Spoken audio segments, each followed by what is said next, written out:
People got into their business, whatever that service business is, because they wanted to provide a service to the world. The root of the problem, the failure rate of chiropractors for paying back their loans is around 50%. Wow. I cannot tell you how many chiropractors I meet in restaurants because they're my server.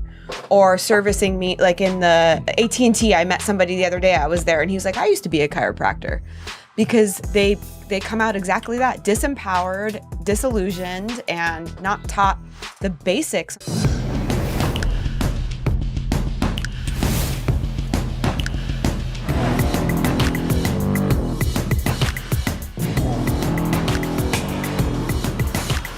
Hey guys, JB here in the Wolf's Den.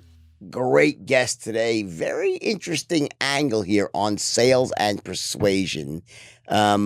One of the things that I always say is that people miss the point that sales is not just for traditional salespeople, as if you're selling a product like a car, insurance policy. They're all in sales. Doesn't matter what you do. Well, that actually applies directly to professionals like doctors, dentists, chiropractors, masseuses, anybody who's really in business providing a service to someone else. You have to be a closer. You have to know how to essentially communicate what you have, the value of what you're offering in a way that connects with your patients or the people that you're providing a service to and makes them not just want to buy from you, but also come back again and again and also recommend you to their friends. Well, this couple here, we have Dr. Lacey Book and Dr. Dill, is it? Shawn Dill, right? Yes. Shawn Dill, right? They actually do just that. And that's what I think is really, really cool. They're focusing on the sales side of the equation, but to service provide. So how does a doctor or a chiropractor or a dentist or a masseuse really go out and monetize what they're great at? They have a great service to provide. So here they are. They're right in front of me. How are you guys? Fantastic. Great. And I think that what you're doing is awesome because I think there's this huge miss out there that like, okay, great. You're a chiropractor, you're a doctor, but you know what? You still got to communicate. And I think there's this sort of unspoken, like uncomfortability they naturally have because like, wait a second, I went to medical school. I shouldn't have to, right? So, and interestingly enough, before I ask you the first question, I want to frame it like this. I always say, I said, the best example of a great salesperson in any industry is one that takes the position of almost like the friendly family position. So so tell me, before when you're sick and you go to the doctor, he'll ask you questions. He'll say, okay, tell me what, how long it's been bothering you for, how long does it go back, blah, blah, blah. And then when he's done asking questions, he'll say, well, based on what you said to me, here is the solution in the form of prescription, a procedure, whatever, a change in lifestyle. So in some level, it really is a very traditional sale. Yes, in the sense that they have to, they ask questions, identify pain points, needs, whatever it might be, and then they resolve it with some sort of product or procedure, right? So it is traditional sales, just it's selling health and wellness, so to speak, right? So that's what you guys do. Let's dig in straight away.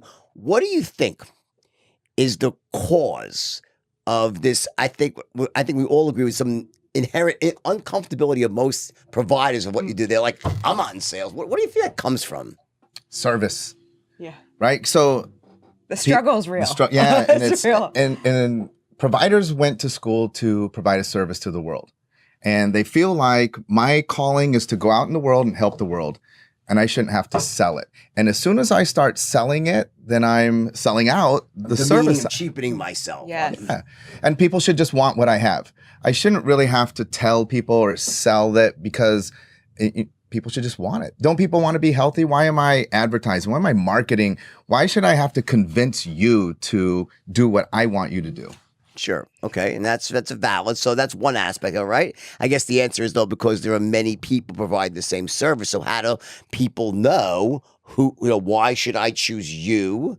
Like if you're not the only doctor, not the only chiropractor, right? Right. And also I think human beings naturally are skeptical. Like they want to have that. I mean, I guess the point is that we should substitute the word sales for effective communication. Right. So what do you think that uncomfortability is all about? Like that's the idea that I can't be selling to people. What do you think that's about? Where does it start? Well, I think they have a big heart for service, right? So people got into their business, whatever that service business is, because they wanted to provide a service to the world.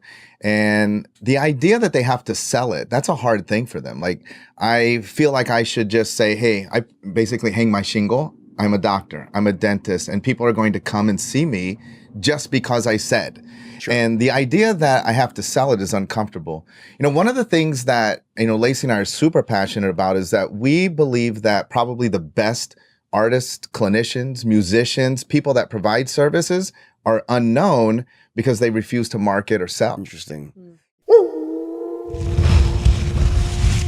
All right, guys, time for one of my oldie but goodies here for our sponsors, Bluechew, the people that make you get erect. Okay, guys, listen, this is my favorite of all in terms of, what makes you an animal in bed, right? The old stuff, the little blue meanie pills. Well, guess what? Bluechew has perfected the art of really helping you have the ultimate sexual experience. You can have an erection with Bluechew, and they have the short acting, 3-4 hours, and the whole weekend formulation, right? Your dick could be so hard. It's like a battering ram, literally, that will knock down a crack house door. I've said that before. I stand by my words. This is not normal stuff. It is awesome.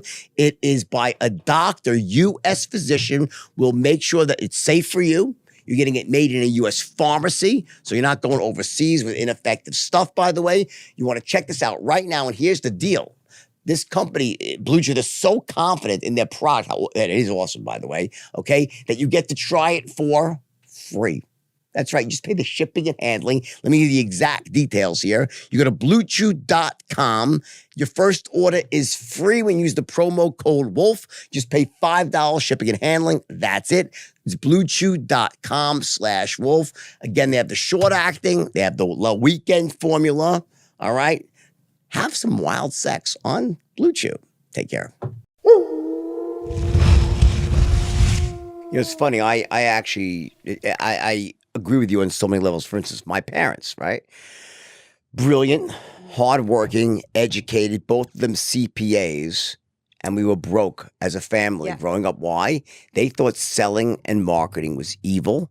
So what did? They just worked for other people. They did taxes on the side for one friend, and they would never consider marketing their services. Right. Yet they had so much value to offer. So I think one of the things that I've tried to help people with when that feel that way is say, well, maybe you can't look at it like as sales. It's how about just a communication, effective communication. So great analogy. When I first wrote my book number 1, The Wolf of Wall Street, right? I went to the publisher, it was Random House, and the actual publisher himself was a man named Erwin Applebaum, who was like a freaking dead ringer for Alfred Hitchcock. This guy was a big boy. It's a great name too, though. I mean, really, this guy was like the guy. He was like a legend in the book world, right?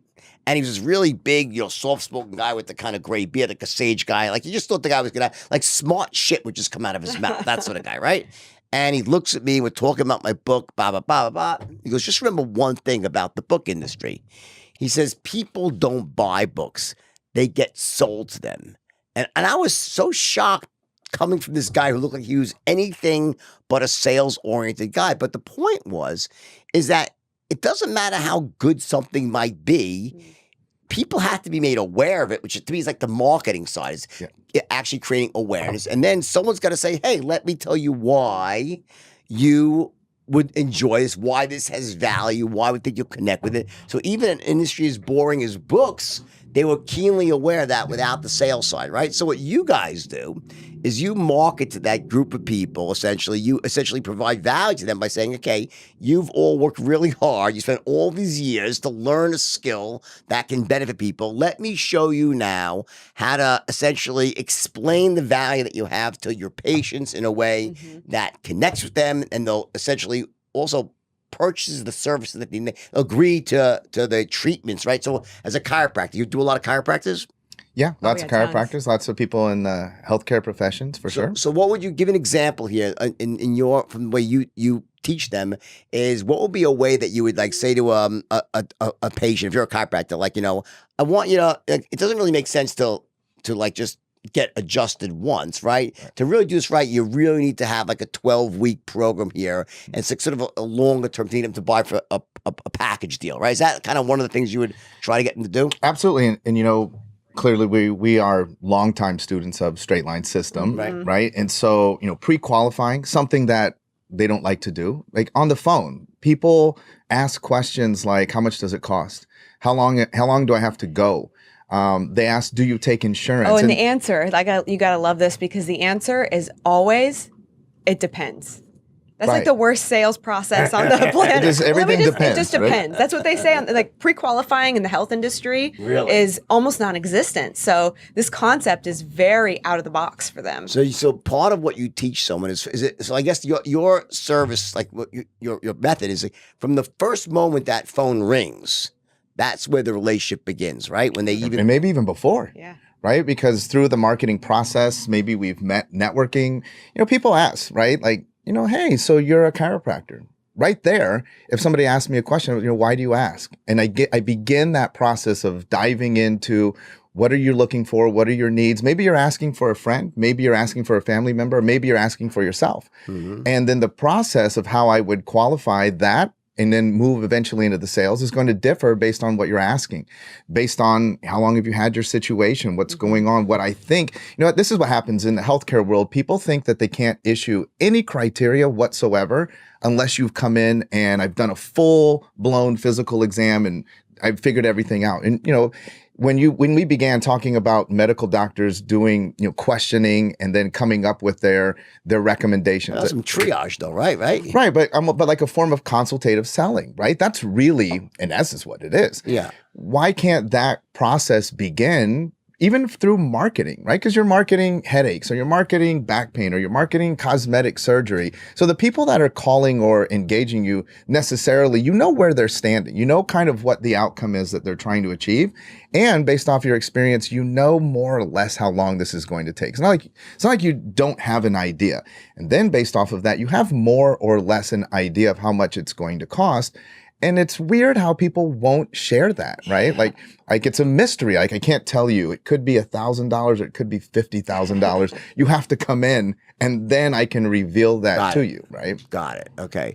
So lesson number one here for service providers basically is that the sale starts at the first point of contact, whatever that might be. Whether it could be on your website, on the videos that you put on your website. It could be when you're just out mingling in mixers or just moving through the world, that when people, you know, these sort of, I guess, these conversation starter moments that you get as a service provider, right? So you actually teach people, it starts like from that first moment, what to say, how to say. Does it start right there? Absolutely. And then, of course, you know, building rapport, right? It's not, a lot of times too, we're so passionate about what we do.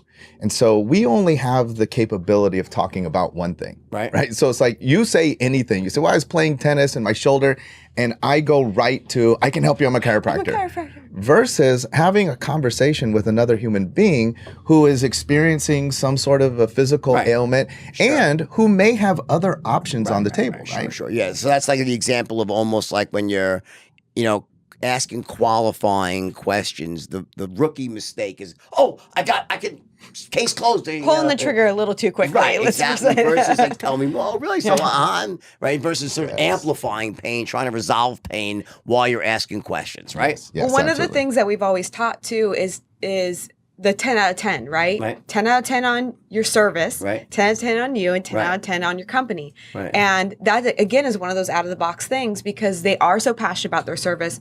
All they know how to do is to talk about the service. So just for those of you who are not familiar with straight line terminology, what she's talking about, something very, very important and very accurate, is that we call this the 10s are a certainty scale with a 1 representing kind of absolute uncertainty. They hate your product or the service, don't believe it has value. The 10 being, oh my God, that's the best service in the world. And I think that never is there probably a more accurate case than in medicine, where it's not just the service, it's also the person delivering. So imagine you believe it. Let's say you believe in chiropractic. So a 1 would be, I think that the actual process of adjustments has no value. That will be a 1 for chiropractic.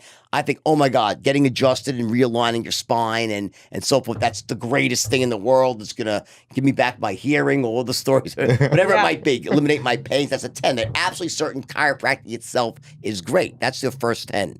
Your second 10 would be that this chiropractor, the person who wants to do it, I trust this person. He's the best at what he does. He's been through the right schooling. He cares about me. He's passionate about what he does. He's going to treat me fairly. And it's like, so you connect with the actual service provider. How often do you see people when they first get to you that they're completely oblivious of that second 10? They just think it's all about the skill they have and not about themselves. Do you see The provider? The provider. All the time. They're mostly oblivious, right? Yeah, and you know why is because too, there's what they feel are ethical considerations. That I can't say that I'm better than you. And in many cases, that is true. There might be some legal constraints, right? You can't hold yourself out that way. But that doesn't preclude the fact that you can still sell yourself. Absolutely. Right? But that's what stops them. And they don't feel comfortable talking about their accomplishments, their achievements, their studies, the extra hours they've put in, sharing testimonials. You know, and there's places around the world, for example, in Australia, where many healthcare providers aren't even allowed to share testimonials, right? Because it's like a form of bragging and we don't know the veracity of the person and what they're saying. And so there's a lot of effort in the healthcare world to really temper that down. I'll tell you a story, a personal story to me, which is really relevant here. So I had huge shoulder problems. You probably maybe heard the story. And I went to see 2 doctors. And the first doctor, I came in with MRIs, X-rays, and a little thing, and the doctor's like a very busy, sort of high-powered surgeon type, right? I walk in there, and he's like, "Oh, Jordan, nice seeing who I was," right? Puts the thing up. You're fucked. He goes, "You need to get your shoulder replaced." And I was so offended by that. All right, and he has to have it replaced. This is back in 2000 and I want to say 11. Okay, 12. Yeah. It was my left shoulder. Now I've had my shoulder replaced, but my right shoulder. My left shoulder's still alive and well. We wanted to have my shoulder replaced, and I got really offended. I walked out really upset. The next day, I had another appointment with a different doctor, and when they asked me to come and put us on an hour and a half. I'm like, oh, one of those where I'm going to be waiting around. But sure enough, when I go in there, I'm like the only one there, and I go right in, and he's waiting there, and he starts asking me questions, and he did the most in-depth examination of me, of who I was, how it started, everything about my family history. And then I said, "Well, you want to see the MRIs?" He goes, No. He goes, "Well, I want to wait till after I examine you, and then the MRIs will confirm what I already know to be true." Right.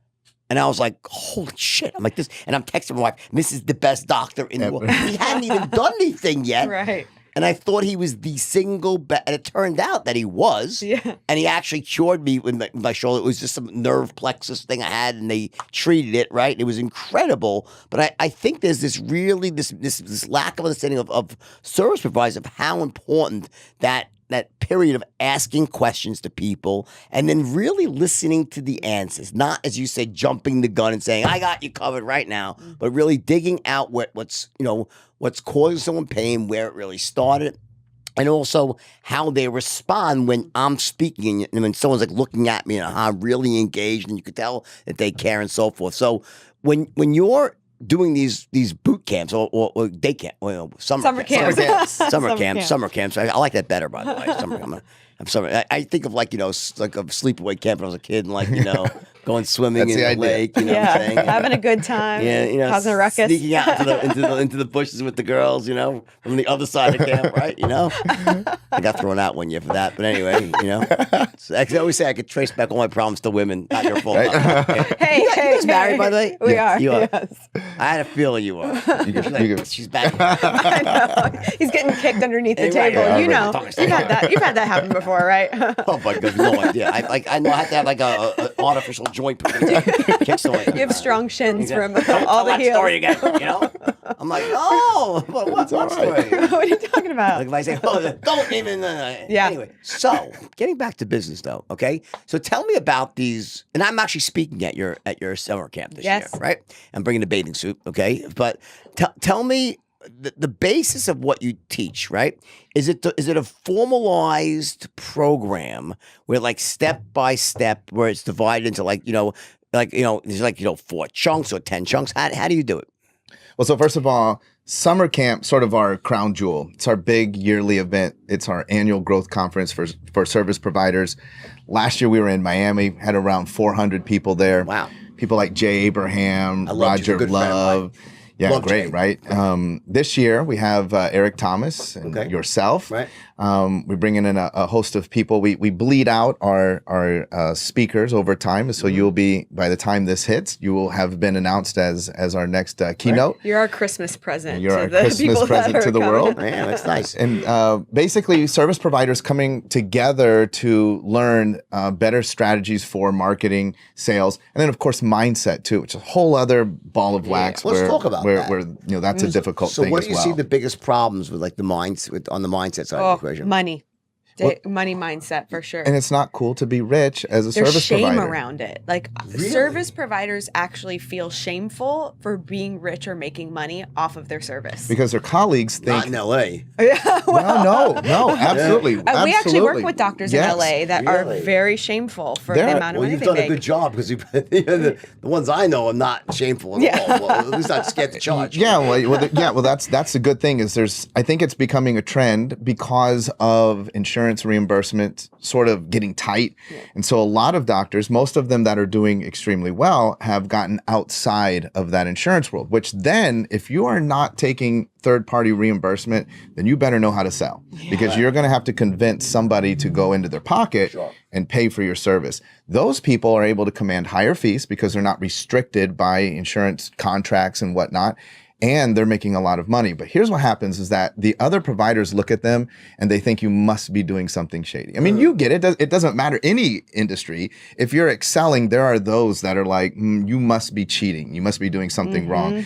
I think that's far more prevalent in especially the healthcare world. You must be, doing some insurance fraud. What are you doing? You're doing some, working with lawyers. And so there's a shame that's built around that. And look, The idea even of selling out. They they think that feel you're like a they sold sellout out. if you You're have no money. longer caring for people. It's not a service. It's a business, which there's nothing wrong with that because ultimately it is. And healthcare somewhere down the road got divided where the business people took over the insurance and big pharma, and they left the service providers to provide the service, but get basically what was left after they divvied up the dollar. But we teach that a lot. Like you have to be able, if you really want to reach and impact a lot of people, you can't do it broke. There's very few people on the planet that can reach communities and help change lives by not being able to rub two pennies together. I mean, a lot of us have been there and that's not an easy life to live. So, it's a battle. I think that they battle the idea and the concept of having money and in service, in the health world, they call it the business hand and the service heart. Right. And so it's like trying to figure out how to balance the two. They struggle with that a lot. What percentage of people in the say chiropractors, doctors, you think went into it for money versus just because they love doing what they're doing? Is it mostly they just love giving value?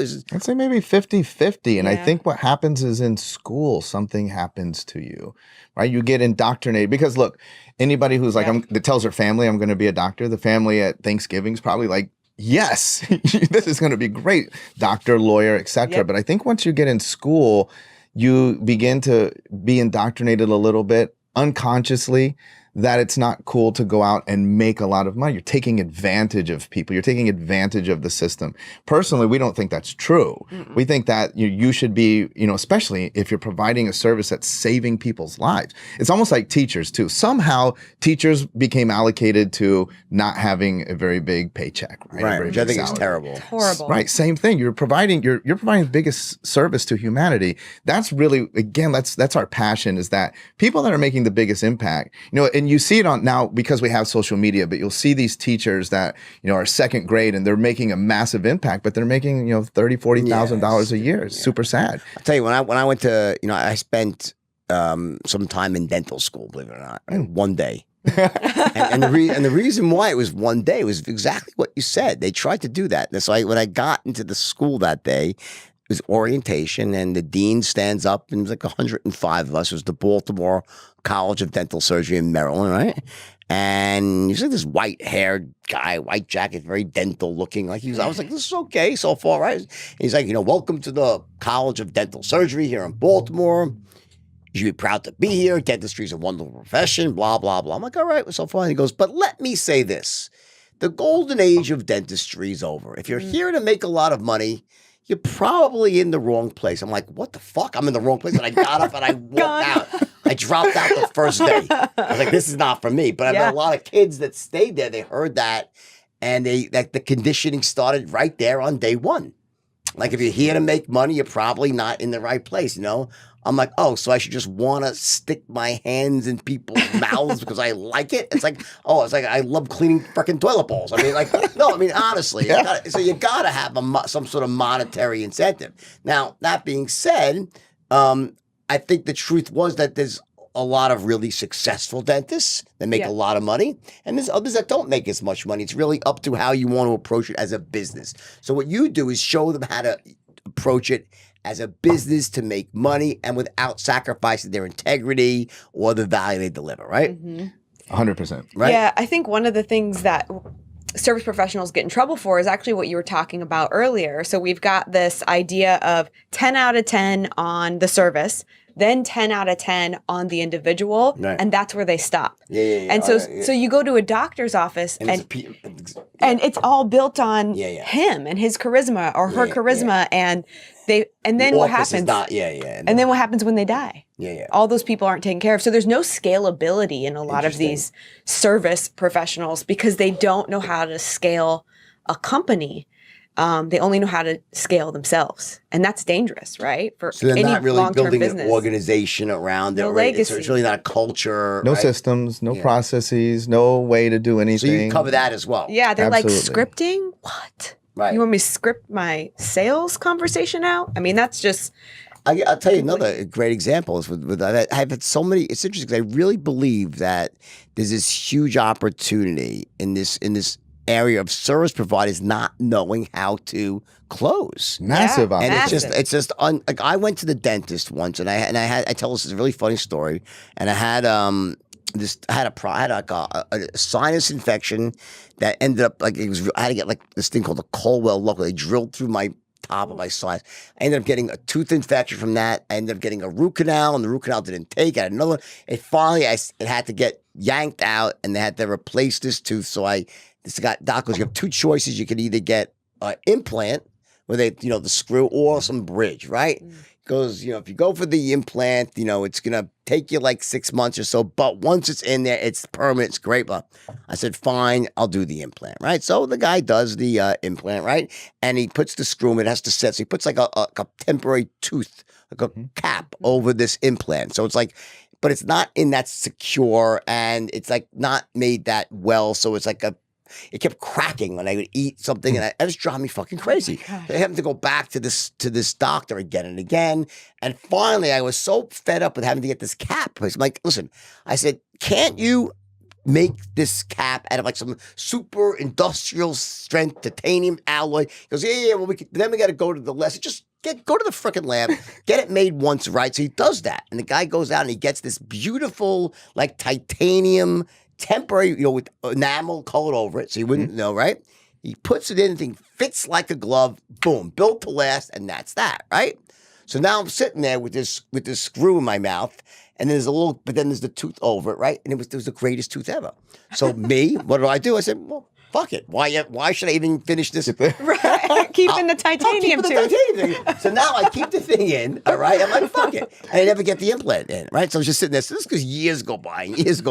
And this thing's really built to last. In there like a glove, and everything's fine, right? Anyway, so finally, then I meet a woman who becomes my next wife. And a bunch of wives ago. No, well, she's like a few wives in. And great woman. And she's like, all right, now she's now, okay, wait. No, you have to take care of your health. And she starts looking at all the things I'm not doing. You have to get this thing replaced. It's not right. I'm like, all right, fine. She takes me to the dentist. You got to go see the dentist. So I go in there. New guy. This is a new guy. All right, because I already moved now, whatever. And this thing is still in there. Right? It's like etched in there like a glove, right? And so I go in there, and the guy's like, oh, okay, let me take an x-ray. He takes an x-ray. And he's like, wow. He goes, that's like interesting. So I see you have this temporary, but it's really in there. I see the screw. He goes, all right, well, here's what we got to do, right? He goes, well, we're going to have to hack this thing out. Okay. Really? He goes, do you know what kind of glue they have?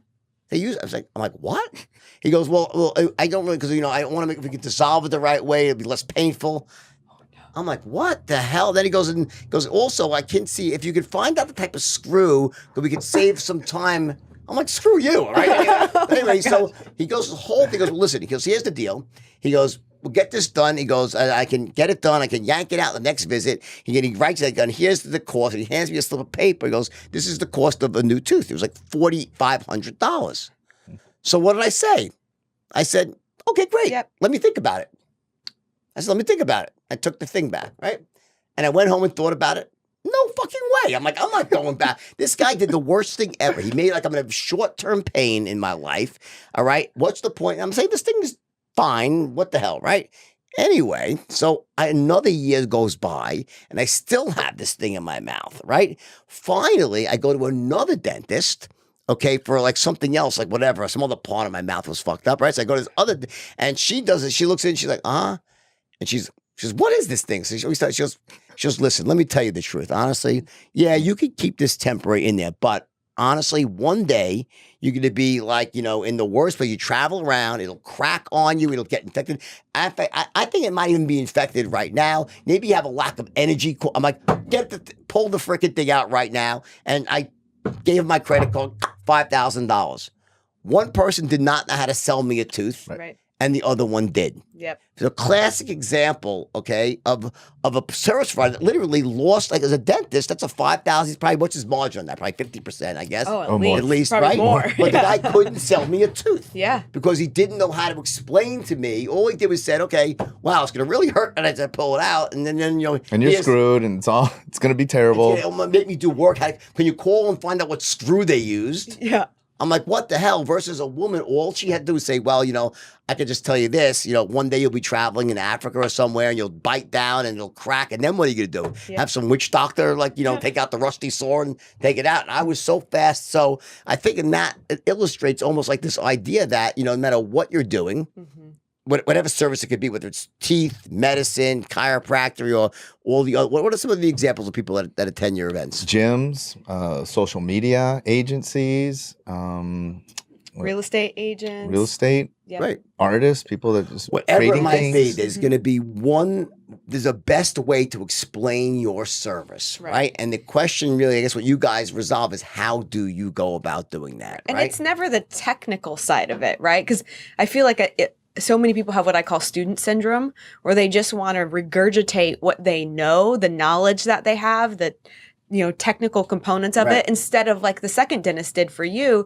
and actually explaining how it would impact your lifestyle. Exactly, right. Because that's what sells you, right? That she tapped into your emotional I know it buying feels good decisions. for you right now, but what let's happens, talk about the reality of what's going on there versus I could pull the thing out, right? Right, and we'll look at the screw and we'll look at the glue. Yeah, in the old days where they had all the models, right, where you have to show you, here's the teeth, and the over explanation, I want you to understand it like I understand it, versus I want you to understand the impact that it may have. How great you're gonna look after it's done. So then this other, for instance, other dentist, I got sold these veneers. Right? And it was, and I thought it would be whatever, it was $15,000. I was really pissed when I got the bill, but then I was. You were pissed because it was more than they. I thought it'd be $4,000. It was $15,000. Okay, and I'm a sucker. That's I admit. I'm like, why don't you sell me the fucking teeth? I'm an easy seller, right? But I got them, and it turned out that it's one of the best investments I ever made. I love these. I always had nice teeth, but you know what? It's just to have it. As I get a little older, they get a little worn down a bit. Yep. And I got the things. They look exactly as my old teeth, but I was so happy that I got them. But the thing was, the dentist, I should have gotten them 2 years earlier. Or 3 years earlier. So I think this mindset, that would have been doing me a favor. If someone could have gotten me to get this done 3 years prior, they would have been done me a great service. And I think that there's got to be a mindset shift from if you really believe in what you have and in what you do, then you owe it to the people who you're serving to get them to essentially take on the procedures they should be taking on, right? You know, electing what they should be electing to do, getting the cosmetic stuff they should be getting to enhance their appearance and how they feel about themselves. And I don't think that's mutually exclusive with doing the right thing. Right. I think it is doing the right thing. It is doing the right And I think you were the first person that I heard use the word moral obligation. Right. Right. It's almost like if I saw you and How could you not say it? how could you not say Yeah. you're bleeding, your nose is bleeding, Right. and I'm just like So I have how is that right? So how could that be bad for someone if you're a dentist, right, or a chiropractor? If you see someone who's either they're hunched over, they're in pain, how could you not do everything in your power to convince that person to come see you if you truly believe in what you do? Yes. Right. And I think that should be taught in school, by the way. That whole mindset. It's like a mindset of really, of believing in the value you have to bring to the world and not being scared to say to someone, here's what I think you should do, and this is what it costs. This is the investment that you have to put out for it, and here are the benefits you're going to get. And when you look at it just logically, both short and long term, the long term and short term benefits are so much more vast than the few dollars that you have to lay out here, right? That it's a no brainer, basically. I Right. mean, if they just taught one class in all of these schools on the idea of features versus benefits, Right, yeah. and how benefits can validate the features, and just taught them that, they would be better salespeople. They teach nothing. Nothing. Who do you in think are the school. worst offenders of all? Into what industry? What industry you think are the worst? Like, when I say worst, I don't mean As in, yeah. I mean like who are just the most disempowered. They just really or they leave school. Most of them they really have a trouble asking. Man, that's sad because we're chiropractors. So yeah, that's, I mean, you're putting that's us on the the spot. answer. but I'm going to so- say it. It's the Yeah, it's chiropractors. chiropractors. The failure rate for and I hate saying this out loud, but it's the root of the problem. The failure rate of chiropractors for paying back their loans is around 50%. Wow. I cannot tell you how many chiropractors I meet in restaurants because they're my server. Or servicing me, like in the AT&T, I met somebody the other day. I was there, and he was like, "I used to be a chiropractor," because they come out exactly that: disempowered, disillusioned, and not taught the basics on how to sell their service. I think part of it is a lack of self-belief maybe in their own, in the value of what they have. Because I think some people like myself, right? Like I'm a salesman, right? I could sell anything. Even if I don't really believe in it, I could, and I wouldn't do that ever again. I did it when I was younger, but I would never sell something that I don't believe in. I think that a lot of I think what happens in least in society here in the U.S. that chiropractors they're almost like that. I think that maybe they feel like it's not as accepted, and maybe they don't feel like Right. They're almost embarrassed. Yeah. Like they don't as a physician, as a doctor. Well, I'm a doctor and I can prescribe medication, and Yeah. because of that, I have the FDA behind me and all the drug companies who are so honest, right? Right? We don't even wanna go there, because yeah. of that, I should be able to deserve to make a very good living. Versus a chiropractor would be almost like a second-class citizen of the medical community and that's my own. But from what I grew up thinking myself in my own household with my parents, because they were so mad at doctor, they thought chiropractors were Quacks. Is what, yeah. and it's not true. I know some really great chiropractors. In fact, after my surgery, I had a chiropractor that came to me 3 days a week with my shoulder, and he was like, listen, the surgeon was amazing. I had the shoulder replacement, but he was amazing too. He did his job well, and they work hand in hand with each other. But there's got to be there's got to be some sort of re-education at some point.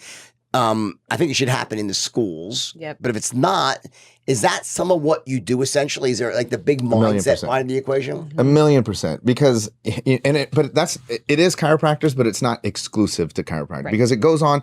Here's what happens is anybody that graduates and they're providing a service that's expensive, they are saddled with student loans, and then their mind starts playing tricks on them because here's what they think. They think, I can't even afford veneers.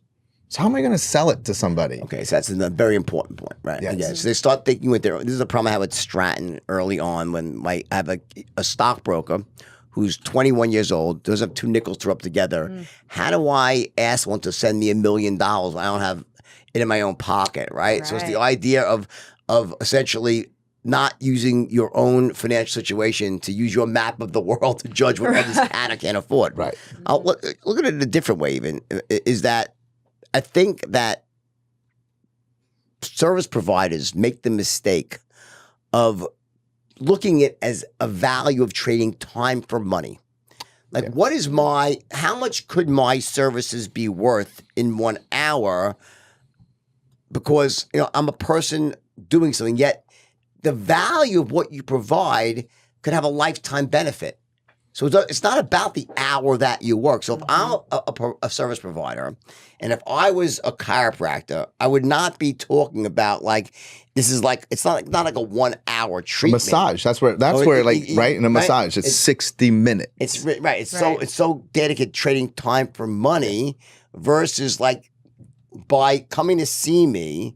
What we're looking at is a 1 year program of benefits to you that are going to, it could be, I don't know all the benefits of being a chiropractor, but it goes far past just aches and pains. Right. Oh, huge benefits. Okay. And also just it's the idea that it's not, if someone says to me, I can get rid of your pain, or I wouldn't forget the ethical or legal, but I'm saying, let's just say, okay, the value to that it's not an hour of work. It's it's worth everything to me. If I'm in pain, I'll pay $50,000 to have someone take away my pain. So it's not about, whether it takes them 5 minutes or a month, it doesn't really matter if they take away my pain. The value, they got to link it not to the actual service. Well, here's what you get taught in school is that the prospect only wants to know 3 things. Can you help me? How much does it cost? And how long will it take? And we disagree with that. I disagree too. I mean, if you have something wrong with you, again, you have excruciating pain. I even say put it in a son or daughter, right? If something is wrong with your child and you find somebody, they say, look, Lacey can help you. She's the only person on the planet can help you. And you go to talk to Lacey and she says, I can fix it, but it's going to be $50,000 and it's going to take 6 weeks. Nobody ever says too much money.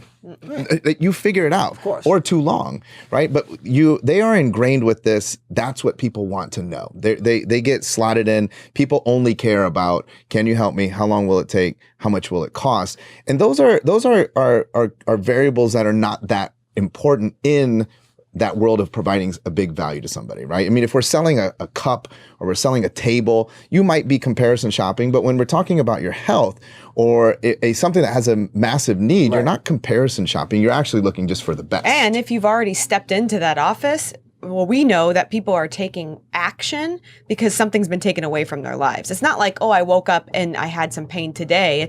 It's gone on long enough that your life is impacted. Sure, yeah. So really, too, the crazy thing about service professionals is most of the time when people are in front of you, they're already sold. Now it's just your job to unsell them, which they get pretty good at. I'm sure you've seen that. Yeah. Unbelievable. So I think another good example of this, of the mistakes I've done a lot of trainings for digital marketers, right? And this was a company that was actually providing advertising, online advertising to doctors and chiropractors specifically. That was their sweet spot, right? And one of the big mistakes they were making as service providers was they were trying to say, well, but we charge you $1,000 a month, right? And then they're saying, and the reason we charge you $1,000 a month, and we're not really making that much money because we have to have the people in India making the website, and they're trying to equate what they charge based on what their markup is. No one cares about that. My question is, if I spend $1,000, what am I getting? What benefits do I get in return, right? So it's really about, for a service provider, it's really, it's not really focused, you said, on features or like what you're making as much as what the value is that you're providing, right? Right. So here's what we're not going to stop now, but we actually now go to the audio only portion. So if you're watching on YouTube, now switch over to either Spotify or iTunes, and we're going to get down to the really dirty stuff. No. And one time we had this person sit down and pulled up the hair. Don't tell me. Was there growth with like arms and legs? Oh, no, worse. What? It was lice, and it scurried everywhere. You could see it. It was moving.